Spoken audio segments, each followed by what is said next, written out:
हमारे नबी, उनके गम उम्मती वो। तुम भी आके लौट गए, जब आ गए थे तो कुछ दिन ठहर गए होते। अजीब मसला है भाई कि हाँ, तो खैर आपने मुझसे पहले नात खानी, बड़ी अच्छी नात खानी समात की हमारे बड़े भाई अलहाज उस्मान रज़ा हारूनी साहब से। असल में ये आशिक़ रसूल है और आशिक़ रसूल के दिल की आवाज़ लोगों के दिलों तक पहुँचती है। और उससे पहले अकील सिद्दीकी साहब ने बड़ा अच्छा पढ़ा, अब मैं आपके सामने हाजिर हूँ। उससे पहले भी कुछ शोरा ने पढ़ा है। असल में बात क्या होती है, ये चूंकि ऑन एयर है ये प्रोग्राम और रिकॉर्ड हो रहा है, तो गुजारिश मैं करने वाला हूँ, जितने लोग जलसे कराते हैं सबसे गुजारिश है कि आप देख लें कि जलसा ख़त्म कितने बजे करना है और आपके यहाँ की पब्लिक कितनी देर तक सुन सकती है। उसी एतबार से आप अपने मेहमानों को दावत दें, ठीक है भाई। अब मैं किसी पर गिरा गुजरने लगूं या बोझ बन जाऊं या कोई और बोझ बन जाए तो ये ठीक नहीं है। मैं बहुत देर से नाराज हो रहा था, तब आके अब मेरा नंबर आया है, बहुत देर से। हाँ, अब इन्होंने मुझ पे मेहरबानी की है, अल्लाह का शुक्र है, मैं शुक्रिया अदा करता हूं अल्लाह का। चले इतनी देर में आए, नंबर तो आ गया कम से कम, है ना। हाँ, ये अलग सी बात है कि अब चूंकि मैं अगर नफ्स का गुलाम होगा तो ये जरूर सोचूंगा कि पब्लिक चली गई, मेरे दिल पे तकलीफ होगी। मेरे दिल पे क्यों तकलीफ होगी भाई? तकलीफ तो उन्हीं होनी चाहिए जो हुजूर की महफिल छोड़ के चले गए, है ना। अच्छा, आप ये क्या समझ रहे हैं कि आप ही इस महफिल में पूरी में हैं यहाँ पर, या आप ही इस पूरे गांव में इलाके में हैं जो आज ये तकरीर सुनने बैठे हैं? आप आए तो और भी लोग थे, मगर ये नसीब की बात होती है। जिनके नसीब में नहीं था वो आए हुए चले गए, वो गए नहीं है, समझो। उनके नसीब में ही नहीं थी हुजूर की बातें सुनना। वो कभी समझ रहे हो मैं हम चले गए? नहीं नहीं नहीं नहीं, तुम गए नहीं हो। और अगर आ जाए तो उन पे अल्लाह की मेहरबानी है। चूंकि एक मर्तबा मूसा अलैहिस्सलाम से अल्लाह ने फरमाया, मूसा तेरा सबसे ज्यादा करीबी दोस्त कौन है जिससे तू मोहब्बत करता हो? इधर देखें, एक खामोश हो जाए, देखें, जिससे तू मोहब्बत करता हो दुनिया में तेरा अजीज इंसान वो कौन है? अर्ज करते हैं परवरदिगार वो एक दर्जी है, उससे मेरी दोस्ती है। यार आज दोस्ती भी लोग लगाते हैं ना तो बड़े मालदार को देख के दोस्ती करते हैं, मगर यार ये नबियों की आदतें हैं। है तो मूसा कलीमुल्लाह, मगर दोस्ती एक दर्जी से कर रहे हैं, सुभान अल्लाह। और अल्लाह ने पूछा दोस्त कौन है? कब मेरा दोस्त वो एक दर्जी है। तो कहा मूसा क्या तू उससे कुछ मांगेगा तो वो तुझको दे देगा? अर्ज़ की रब उम्मीद तो है कि दे देगा। अल्लाह ने फरमाया फिर सुई मांग लेना। इसमें हिकमत ये थी कि भाई सुई को तो नहीं मना कर सकता ना, पहले तो मशीनें भी नहीं थी, हाथ से सिलाई होती थी। मूसा गए जाके बोले यार तू मेरा दोस्त है और आज तक मैंने तुझसे कुछ नहीं मांगा, तेरी मेरी दोस्ती पुरानी है। का बात तो ठीक है, आज मांगता हूं ऐसा कर मुझे तू एक सुई दे दे। उसने बरजस्ता मना कर दिया, मतलब डायरेक्ट मैं नहीं दूंगा। मूसा ने कहा यार दोस्ती है, कहा मैं नहीं दूंगा। मूसा जो है ना वो वापस आ गए। अल्लाह ने फरमाया मिल गई सुई? का रब नहीं मिली। का फिर वापस से ट्राई कर, एक बार फिर जा। मूसा गए जाके बोले यार मैं तुझ पे कितने मैंने एहसानात किए, आज मजबूरी में तो कह रहा हूं एक सुई की बात है दे दे। उसने सारा डब्बा सामने कर दिया। मूसा जितनी चाहे उतनी सुइयां ले लो। मूसा ने एक सुई उठाई और अल्लाह की बारगाह में पहुंच गए। अल्लाह ने फरमाया मूसा सुई मिल गई? अर्ज़ की रब मिल तो गई, मगर सवाल ये पैदा हो गया वो पहले ही मेरा दोस्त था, वो अब भी मेरा दोस्त है। पहले उसने साफ साफ इनकार कर दिया, इस बार सारा डब्बा सामने कर दिया। बात समझ नहीं आई। अल्लाह ने फरमाया मूसा ज्यादा समझने की कोशिश न कर, बात सिर्फ इतनी सी है कि पहले उसके दिल में ना देने वाली बात भी मैंने डाली थी, बाद में देने वाली बात भी मैंने डाल दी। तो आप यहां रुके नहीं है, आपके दिल में रुकने वाली बात अल्लाह ने डाल दी है। किसने डाल दी है बोलो? अल्लाह ने डाल दी है। अब जो हो चुका उस पर अफसोस करने से कोई फायदा नहीं है, है ना। अब जो करना है वो कर लेते हैं, है ना, बात खत्म हो जाती है। अगर आप हजरात को अच्छा लग रहा हो तो आप लोग सुभान अल्लाह वगैरह कह सकते हैं, ये अगर आपको अच्छा लगे तो कहिए, आपकी मर्जी है अपनी, अल्लाह जितना आपका है उतनी मेरा है। उसने आप पर भी इनाम किया है और मुझ पर भी इनाम किया है। अगर कयामत के दिन अल्लाह ने पूछ लिया तो बंदा तो मेरा ही था, मगर मुझे रहमान और रहीम और करीम और मुझे पाक भी कहता था, तो किसी के कहने से कहता था, तो फिर क्या बनेगा भाई? अल्लाह को आप कहेंगे सुभान अल्लाह का मतलब है अल्लाह पाक है, तो आपके कहने से कोई अल्लाह पाक होगा?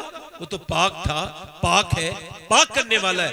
मगर बात क्या है, हदीस में आता है जब बंदा कहता है ना सुभान अल्लाह सुभान अल्लाह सुभान अल्लाह, तो अल्लाह की रहमतें जोश में आती हैं। अल्लाह फरिश्तों से पूछता है, फरिश्तों ये मेरा बंदा मुझे क्या कह रहा है? फरिश्ते अर्ज करते हैं मौला तुझे पाक कह रहा है। अल्लाह फरमाता गवाह हो जाओ, मैं तो पाक हूं, मगर मुझे जिसने दिल से पाक कहा है मैंने उसे गुनाहों से पाक कर दिया। दिल से बोलो जरा सुभान अल्लाह। हमारे तमाम शोरा ने बहुत अच्छा पढ़ा है, अगर आप इजाजत दें तो 2-3 शेर मैं भी पढ़ दूं। हालांकि मैं 2-3 ही शेर पढ़ूंगा, मैंने कह दिया तो मैं जानता हूं 2-3 शेर कितने होते हैं। 3 शेर मतलब 6 मिसरे, समझ रहे हैं? अगर कहें तो पढ़ दूं 2-3 शेर। तो मैं पीर नसीरुद्दीन नसीर के कलाम के 2-3 शेर, जो इस अहद के बहुत बड़े शायर हैं, जिन्होंने कहा था सारी दुनिया की निगाहों से अल्लाह अकबर, जिन्होंने कहा था कब्र की नींद से उठना कोई आसान न था, हम तो महशर में उन्हें देखने आए हुए हैं। उन्हीं के कलाम के 2-3 शेर पढ़ता हूं, जरा आप मुस्कुरा के कहें या रसूल अल्लाह। माशाल्लाह, समाअत करें। एक मैं ही नहीं उन पर कुर्बान ज़माना है, एक मैं ही नहीं उन पर कुर्बान ज़माना है, जो रब्बे दो आलम का महबूब यगाना है, जो रब्बे दो आलम का महबूब यगाना है।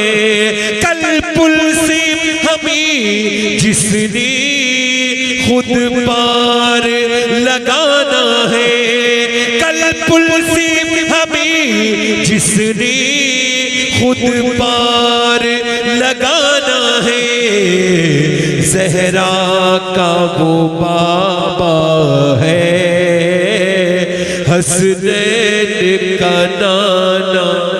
नारे तकबीर। भाई वो आला हज़रत फरमाते हैं पुल से उतारो आला हजरत सैयद सबाहत मियां साहब किबला, नारे तकबीर। आला हज़रत फरमाते हैं पुल से उतारो राह गुजर को खबर न हो, और जिब्रील पर बिछाएं तो पर को खबर न हो।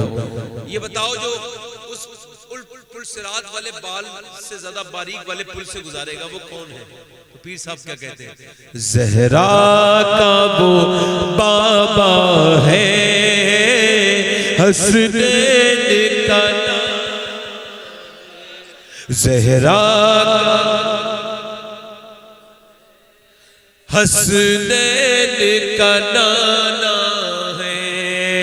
आओ दर ज़हरा पर फैलाए हुए दामन, आओ दर ज़हरा पर फैलाए हुए दामन, है नस्ल करीमों की लज है, नस्ल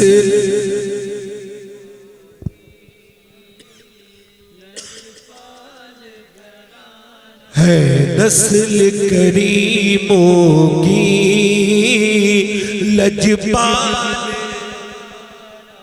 अब आइए मैं अपनी तकरीर शुरू कर देता हूं। तकरीर का मेरा आज का मौजू है अल्लाह का शुक्र। क्या है? शुक्र खुदा। बस थोड़ी देर सुन लेंगे। शुक्र खुदा। कुरान में अल्लाह ने तौहीद और नमाज के बाद सबसे ज्यादा जिसके हुक्म दिया वो सब्र और शुक्र।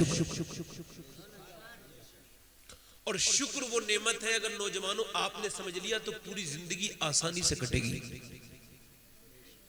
शुक्र क्या है?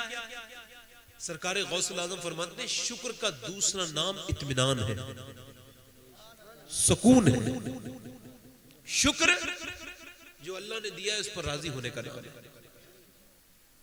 शुक्र अदा करो अल्लाह की नाशुक्री, शुक्र अदा करो अल्लाह की नाशुक्री ना करो। किस बात का शुक्र, किस बात का शुक्र अदा करें? तो इस बात का शुक्र पहले अदा करो कि अल्लाह ने इंसान बना के पैदा किया। हल अता अलल इंसानि हीनुम मिनद दहरि लम यकुन शय्यन मज़कूरा। अल्लाह कुरान में इरशाद फरमाता है इंसान पर ऐसा दौर गुजरा है कि वो काबिल जिक्र शय न था, मैंने अपनी मेहरबानी से उसे इंसान बना दिया। अच्छा, इंसान बना।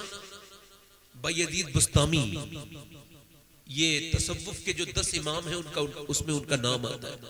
वो कहते हैं, बड़े ध्यान से सुनना, वो उनकी वालदा कहती है कि मेरा बेटा जब मेरे पेट में था तब भी वो अल्लाह का वली था। ये बहुत बड़ी बात कर रहा हूं। कैसे? कहने लगी जब मैं कुछ खाना खाती थी ना, और अगर शक होता था कि ये लुकमा हराम है या हलाल है, तो अगर लुकमा वो हलाल होता था तब तो कोई बात नहीं, अगर हराम होता था तो मेरा बेटा पेट के अंदर टक्करें मारने लगता था। इतने बड़े बड़ी वो गुजर के जाते हैं, कुत्ता भौंकता है तो रोते हैं, कुत्ता भौंकता है तो रोते हैं। 1 साल तकरीबन हो गया तो मुरीदों ने पूछा, हुजूर ये कुत्ता आपको देख के क्या कहता है जो आप रोने लगते हैं? आपने अपने मुरीदों की तरफ देखा, कहने लगे छोड़ो वो कुत्ते का और मेरा मामला है। कहीं बताओ हुजूर क्या कहता है, हम तो उसकी जबान नहीं समझते, आप अल्लाह के वली समझ लेते। आपने फरमाया वो मुझसे रोज ये कहता है भौंक के, ये बता बायजीद तेरी ऐसी कौन सी नेकी है जो अल्लाह ने तुझे इंसान बना दिया, और मेरा ऐसा कौन सा गुनाह है जो मैं कुत्ता बना दिया गया। यार इंसान बनाया, फिर मुसलमान बनाया। मुसलमान के बाद आपने कोई दुआ तो नहीं मांगी थी ना, मगर 12 नबियों ने दुआएं मांगी थी। ऐ अल्लाह नबी न बना, अपने हबीब का उम्मती बना दे। मेरी खुशकिस्मती, मैं तेरा उम्मती। दुनिया कहती है कि खाली हाथ आए थे खाली हाथ जाएंगे, मैं कहता हूं तुम आए होगे खाली हाथ और तुम ही जाओगे। हम जब आए थे तब भी खाली हाथ नहीं थे, क्योंकि जब हम आए थे तो मुस्तफा का दामन थाम के आए थे, जब जाएंगे तो इंशाअल्लाह हुजूर का दामन थाम के जाएंगे। हम खाली हाथ नहीं आए थे भाई, हुजूर दुनिया की सबसे बड़ी दौलत ईमान अपने साथ लाए थे, हम क्यों खाली हाथ आते? देखो मेहरबानी करने वाले ने तो मेहरबानी कर दी, कोई बात नहीं, मेहरबानी करने वाले ने तो मेहरबानी जल्दी बोलो कर दी, उसने तो इंसान भी बना दिया, मुसलमान भी बना दिया, और फिर हुजूर का उम्मती भी बना दिया। और यार इस दौर में शुक्र करो, उम्मतियों में 73 फिरके हैं, मगर जब तुम्हें पैदा किया तो यार के गद्दारों में पैदा नहीं किया, बल्कि यार के वफादारों में पैदा किया। और फिर उसके बाद देखो मुसलमान बनाए, उसके बाद कितनी मेहरबानियां उसकी होती रही कि आज तक हमारे ऐब छुपे हुए हैं। तो शुक्र अदा करो भाई, गौर करो, आप ध्यान दो मेरी बात पर। जरा थोड़ा सा हल्का सा कुर्सी आगे कर लो, हल्की सी कर लो, ताकि बीच में जो है ना कुछ बैठ जाता है, बीच में शयातीन बैठ जाते हैं। आपको बता रहा हूँ, बैठो आराम से। देखो हो सकता है ना, अच्छा आपको लग रहा होगा रात ज्यादा हो गई ना, आपको लग रहा होगा, वैसे रात तो हो गई। अच्छा माशाल्लाह। ए भाई कहाँ जा रहे हो? क्या जा रहे हो यार, बैठो भाई, ए हंसो मत, जलसों में मत ना, मस्जिद में ऐसा जहां उलमा बैठे हो वो कहकहा लगा के ना, चूंकि ये फुकहा फरमाते हैं कि जहां उलमा बैठे हो वहां बेतकल्लुफ कहकहा लगाना ये जिना करने से भी बदतर काम है, लिहाजा हंसाना, मुस्कुराया करो, ये सुन्नत है सिर्फ। तो यार देखो पहले लोग कितने शुक्रगुजार थे, और आज के लोग, पहले लोगों को खाने मुयस्सर नहीं थे, रोटियां मुयस्सर नहीं थी, मगर शुक्रगुजार थे। हमारे ताया कहते थे बेटे पहले ईद बकरा ईद पे गेहूं की रोटी खाने मिलती थी, वरना बाजरे की रोटी है। बोलो याद है वो दिन लोगों को? नहीं। कच्चे मकान, न गाड़ियां, न बंगले, न एसी, न फ्रिज, गर्मियों में गर्मी, सर्दियों में सर्दी, और क्या बारात में जा रहे हैं तो दूसरे से रुमाल मांग रहे हैं, यार अपना रुमाल दे दे। बारात में मांग रहे हैं, जा रहे हैं तो पड़ोसी से कह रहे हैं यार अपने जूते दे दे, मैं बारात करने जा रहा हूँ। पूरी जिंदगी गर्मियों में गुजार दी, खेतों में गुजार दी। वो लोग जो कब्रों में दफन है, हमारे बुजुर्ग, उन्होंने कितनी अच्छी जिंदगी गुजारी। उनके पास कच्ची मस्जिदें थी, मगर उनके ईमान इतने मजबूत थे कि हम दुनिया की चीजें, नेमतें हमारे पास है, मगर फिर भी नाशुक्रे हैं। मगर जब कोई उनसे पूछता था क्या हाल है, तो कहते थे अल्लाह का शुक्र है। मगर आज किसी पूछो क्या हाल है, कह लगे कट रही है, बस वो मामला ठीक नहीं है, बस काट रहा हूं और बस जो है वो ठीक है ना। ये नाशुक्री है। क्या है बोलो? ये नाशुक्री। आपको बताऊं नाशुक्री क्या क्या है? ये कहना नाशुक्री है। गौसुल आज़म इरशाद फरमाते, इंसान की सबसे बड़ी तकलीफ ये है कि वो अल्लाह के सामने से रोने से पहले कितनों के सामने रो चुका होता है। हालांकि रोना अल्लाह के सामने चाहिए, मगर इसे बता दिया, उसे गम बता दिया, गम बढ़ता गया, गम बताता गया, गम बढ़ता गया। और फिर जिसके सामने रोया है, ये बताओ आप जिसके सामने रोगे, क्या कभी हिम्मत हो सकती है उसके सामने सर उठाने की? वो कहेगा तू वही है ना एक दिन मेरे सामने आके रोया था, अपनी औकात भूल गया। यार देखो, इंसान अपनी बेइज्जती, अपनी रुसवाई खुद कराता है। गौसुल आज़म फरमाते हैं ऐसे के सामने क्यों रोता है जो तेरी इज्जत भी खराब कर देता है और तेरी परेशानी भी दूर नहीं करता। रोना है तो रब के सामने रो जो तेरी इज्जत भी बढ़ा देगा और तेरी परेशानी भी दूर कर देगा। मौला अली फरमाते जो अल्लाह के सामने रोता है, अल्लाह उसे किसी के सामने रोने नहीं देता। अच्छा देखें आप, आज लोग कहते हैं हम पे तकलीफें बहुत है, परेशानियां बहुत है, कैसे वक्त गुजारे। आप पे तकलीफें बहुत है, परेशानियां बहुत है। आओ मैं जरा आपको बताता हूं। एक अल्लाह के नबी है, उनका नाम है अय्यूब अलैहिस्सलाम। 12 लड़के हैं, कितने? और 40 से ज्यादा बाग है, बागात, और जो है वो बेशुमार मवेशी हैं, बकरियां हैं 20-25 हजार।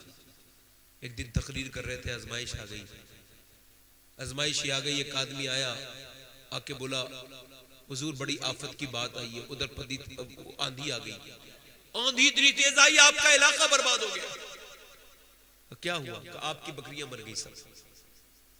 एक बात, बकरियां सारी मर गई।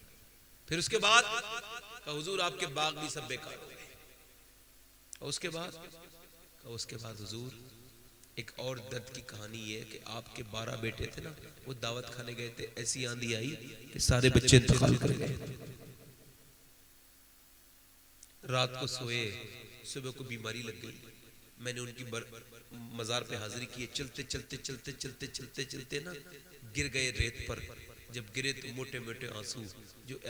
वो जो आदमी एक दिन पहले इतना बड़ा इंसान हो और एक दिन के बाद ये हालात हो, उसने हाथ उठाया अय्यूब अलैहिस्सलाम ने, और मालूम है क्या कहा? या अल्लाह मैं तेरी तकदीर पर राजी हूं, मगर मेरे रब मुझे नाशुक्री से बचा लेना। मेरे मुंह से कोई ऐसा लफ्ज ना निकले जो नाशुक्री हो जाए। हम तो सुबह शाम नाशुक्री करते हैं।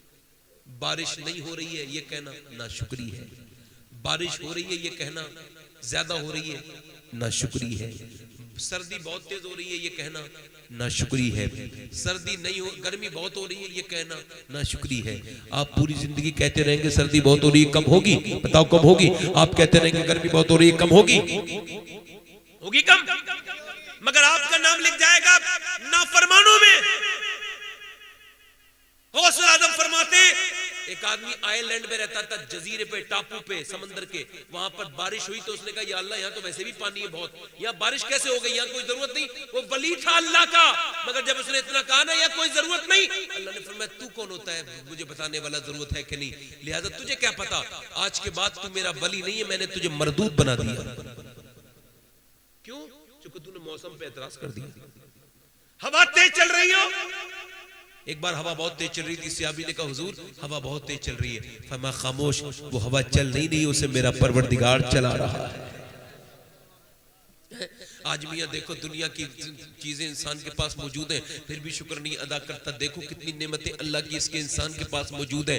एक आदमी कुछ दिनों पहले अस्पताल में भर्ती हुआ तो 1.5 दिन इलाज चला, उसका ऑक्सीजन लगा, तब उसकी सांस आई, बीमारी ज्यादा बढ़ गई। 1.5 दिन के बाद वो 80 साल का बूढ़ा था, उसे जब बिल दिया, बिल उसने पर्चा देखा, पर्चे को पढ़ा और पढ़ने के बाद वो रोने लगा। डॉक्टर ने कहा ज्यादा बिल लगता है, पैसे ज्यादा लगते हैं, तो कुछ कम कर दूं? कहने लगा नहीं डॉक्टर साहब, अल्लाह ने इतना अता किया है कि आपका पूरा अस्पताल खरीद सकता हूं। कहा तो फिर रोने की वजह क्या है? कहा रोने की वजह सिर्फ इतनी सी है कि मैंने आपके यहाँ 1.5 दिन सांस लिया है, तो आपने मुझसे कितने पैसे लिए?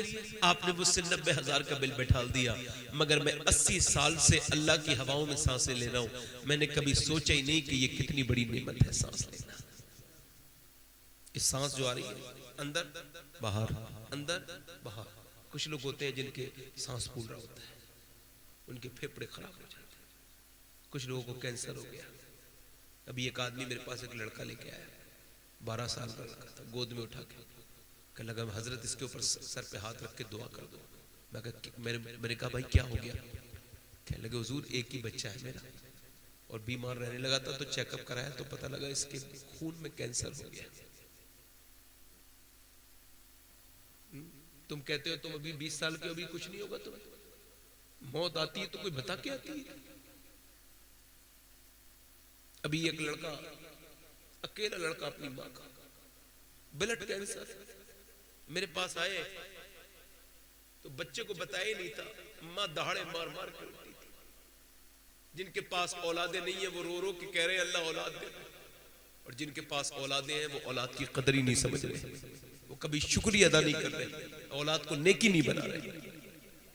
जाओ अस्पतालों में जाकर देखो कैसे कैसे लोगों की बीमारियां बड़ी पड़ी है, कैसी कैसी तकलीफों में मुब्तला है लोग, कैसी कैसी परेशानियां। एम्स में जाओ, ये मूर्ति अस्पताल जो है इसमें जाओ जाकर के बरेली के अस्पतालों में जाकर देखो। मैं दिल्ली के अस्पताल में गया कैंसर डिपार्टमेंट में, तो कैंसर डिपार्टमेंट में तो मैं गया तो उन्होंने कहा आओ देखते, तो मैं मुझे लेके गए वो कैंसर के मरीजों में।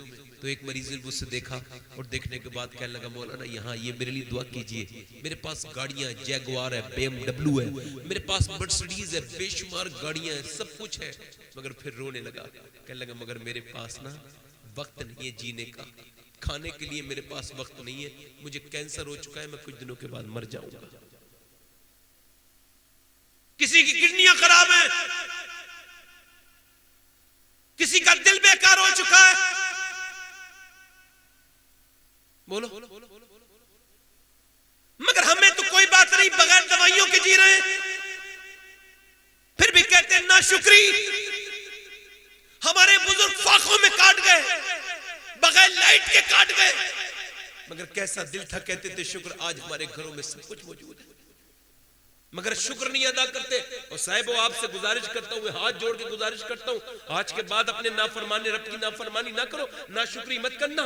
गौसुल आजम फरमाते अल्लाह की शिकायत करनी है तो उससे कर जो अल्लाह से ज्यादा मेहरबान मिले। अल्लाह ज्यादा मेहरबान है कोई? तो फिर क्यों लगाते फिरते हो अल्लाह की शिकायतें? काम नहीं चला, काम नहीं चला, अरे जिससे तू कह रहा है उसका तो खुद नहीं चल रहा। अगर तू अपना काम ही चलवाना चाहता है तो रब्बुल आलमीन से कह। मगर देखो किसी को मियां तबीयत खराब हो गई, किसी का कुछ हो गया। आप देखें जरा, किसी को जो फेफड़े की बीमारी है, एक शायर है उनका नाम है अंबर मुशाहिदी। एक साल पहले मेरे साथ कई जलसों में मैंने उन्हें देखा, मेरे बड़े करीबी दोस्त हैं, मगर कुछ दिनों पहले उनकी भी उम्र 33-34 साल होगी। मगर क्या हुआ, कुछ दिनों पहले उनका चेकअप हुआ तो उनके गुर्दे दोनों बेकार हो गए। अब बेचारे को डायलिसिस होता है, बीबी भी रोती है, बच्चे भी रोते हैं, दोस्त भी रोते हैं, हमारी आंखों में भी आंसू आते हैं। हमें पता था कि हमारे साथ नात पढ़ने वाला उसके साथ ये हो जाएगा। मैं ये सब क्यों बता रहा हूं? इस वजह से अल्लाह ने तुम्हें सेहत दी है। एक बुजुर्ग ने मेरा हाथ पकड़ा, कहने लगे सैयद साहब अगर आपके बच्चे अब तक यतीम नहीं हुए तो ये भी शुक्र का मकाम है।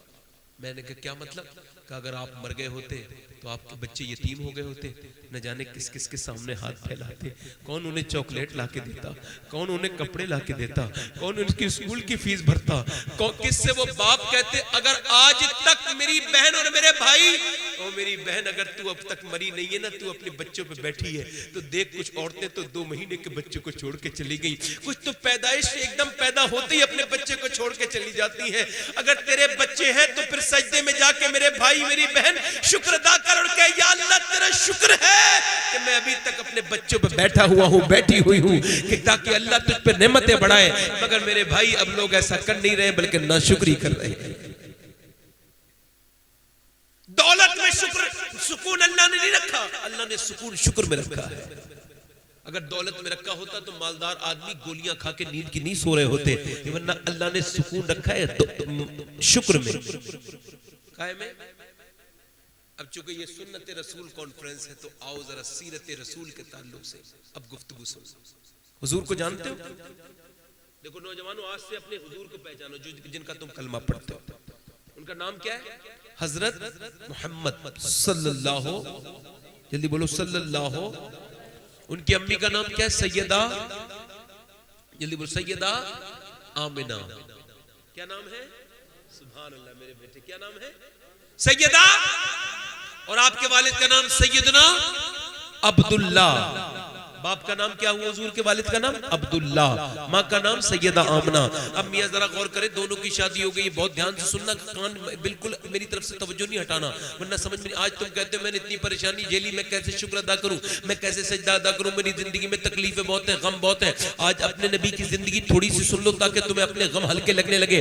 नबी पाक सल्लल्लाहु अलैहि वसल्लम की अम्मी की शादी अब्बा के साथ हो, नबी पाक की वालिदैन की शादी हो गई, सैयदा आमना की शादी जनाब अब्दुल्ला के साथ हो गई। जब शादी हो गई तो शादी के कुछ दिनों के बाद नए नवेली दुल्हन से सैयदना अब्दुल्ला ने हुजूर के वालिद ने कहा, ऐ दुल्हन मैं अपनी मैं जाना चाहता हूँ मुल्क शाम, तिजारत करने के लिए मुझे इजाजत दे दो। अब नई नवेली दुल्हन में बड़े दिल पे पत्थर रख के इजाजत दी। कैसे इजाजत दी होगी? अल्लाहु अकबर, इजाजत दे दी। इजाजत देने के बाद जनाब अब्दुल्ला सैयदना अब्दुल्ला अब्दुल मुत्तलिब के पास आ गए, अपने दादा के, अपने बब्बा के पास आ गए, हुजूर के दादा के पास आ गए और कहते हैं मैं मुल्क शाम की जा रहा हूं, अपनी बीवी से इजाजत ले ली, आपसे भी इजाजत लेने के लिए आता हूं। आपने फरमाया ठीक है चले जाओ। जनाब अब्दुल्ला मुल्क शाम की तरफ गए। जब मुल्क शाम की तरफ गए तो मुल्क शाम में रुके, ठहरे, वहां आपने तिजारत की, फिर मदीने आए। मदीने में जब आए तो 1-2 दिन के बाद तबीयत खराब हो गई। रिश्तेदारी में रुके थे, रिश्तेदारी में उठे थे, तबीयत बिगड़ गई। तबीयत जब ज्यादा बिगड़ी, तवज्जो चाहता हूं, जब ज्यादा तबीयत बिगड़ी ना तो लोगों ने कहा चलो इन्हें छोड़ के चलो। तो एक बोला जाएगा, तो फिर सरदार मक्का को क्या जाके मुंह जवाब देगा? क्या जवाब देगा उसे जाके? वो कहेगा मेरा बेटा कहां है, तो क्या जवाब देगा? लिहाजा ये काफिला रुक गया और 6 दिन के बाद हुजूर के वालिद का इंतकाल हो गया। अभी मेरे नबी दुनिया में तशरीफ नहीं लाए हैं और हुजूर के वालिद का इंतकाल हो गया। आपके वालिद का इंतकाल हो गया। ये काफिला कब्र बना के वापस मदीने से मक्के आया।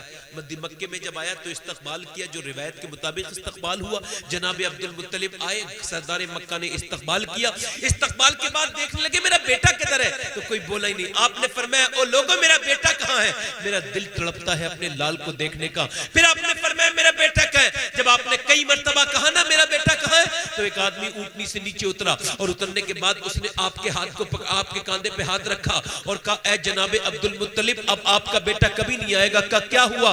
का आपके बेटे का इंतकाल हो गया, उसकी तो कब्र हमने मदीने में बना दी। बूढ़े बाप पर तकलीफ का पहाड़ टूट गया। बाप बूढ़ा रोने लगे। जनाब अब्दुल मुत्तलिब इतना रोए कि लोगों ने उठाया तो चलते चलते बूढ़े अपने हाथ की लाठी पकड़े जनाबे आमना सैयदा आमना के पास चले गए और कहने लगे आमना बेटी क्या तुझे अपने शौहर के आने का इंतजार है? औरतें करती नहीं इंतजार, जब शौहर आने वाला होता है सफर से तो और से इंतजार करती है। और वो तो और भी सख्त जमाना था, जब ऊँटों का सफर होता था तो शौहर के लिए इस्तकबाल होता था, घर की साफ सफाई होती थी। कहा तुमने सफाई कर ली है क्या? कहा क्या तूने कपड़े भी बदल लिए? कहा क्या आमना तू बन सवरी भी है? अपने शौहर के लिए आने के लिए कहा। हुजूर की वालदा से कहते बेटी आमना अब ये सब बेकार है, चूंकि तेरा शौहर अब कभी वापस लौट के नहीं आएगा। कहा क्यों? कहा उसका तो इंतकाल मदीने में हो गया है, उसकी तो कब्र मदीने में बन गई। इतना सुना था सैयदा आमना रोने लगी, रोते रोते रोते रोते बिजली सी गिर गई, परेशानी के आलम में आप रोने लगी और इतना रोई इतना रोई इतना रोई कि आपकी सिसकियां बन गई। और फिर उसके बाद अपने आप को दीवार के सहारे लगाया और आवाज दी, ए अब्दुल मुत्तलिब, आपके बेटे का इंतकाल जरूर हुआ है, मगर आपके बेटे की निशानी मेरे पेट में मौजूद है। सैयदा शिफा कहती है अब्दुल रहमान इब्ने औफ की वालदा के मैं तो दाई थी, बच्चे पैदा कराना मेरा काम था। कहती मैं जाती थी तो बच्चे जब पैदा होते थे तो पहले बच्चा पैदा होता था, और जब बच्चा पैदा होता तो पहले गंदगी आती थी, फिर बच्चा आता था, बदबू आती थी, फिर बच्चा आता था। माँ के पेट से उसकी आंत जुड़ी हुई होती थी नाव से माँ की, और ऐसे बच्चा पैदा होता था। मगर ये पहला बच्चा था, जब पैदा हुआ तो नाव भी कुदरती तौर से कटी हुई थी, और जब ये बच्चा पैदा हुआ तो कोई बदबू नहीं आई बल्कि रोशनी खुशबुएं आई। और जब बच्चा पैदा हुआ तो सारे कमरे में नूर ही नूर फैल गया, और मैंने बच्चे को गोद में लिया। जिस हाथ में मैंने मोहम्मद को लिया था उस हाथ की खुशबू कई महीने तक खत्म नहीं होती थी, उस हाथ की खुशबू कई महीने तक खत्म नहीं होती थी। अल्लाह अकबर। मेरे नबी पाक के गुलामों जरा गौर करो, सरकारे दो आलम के गुलामों जरा गौर करो, मेरे नबी पाक सल्लल्लाहु अलैहि वसल्लम की जिंदगी। अब जरा ध्यान से सुनना, मेरी बात पर गौर करते चले जाना। ए भाई कहाँ जा रहे हो?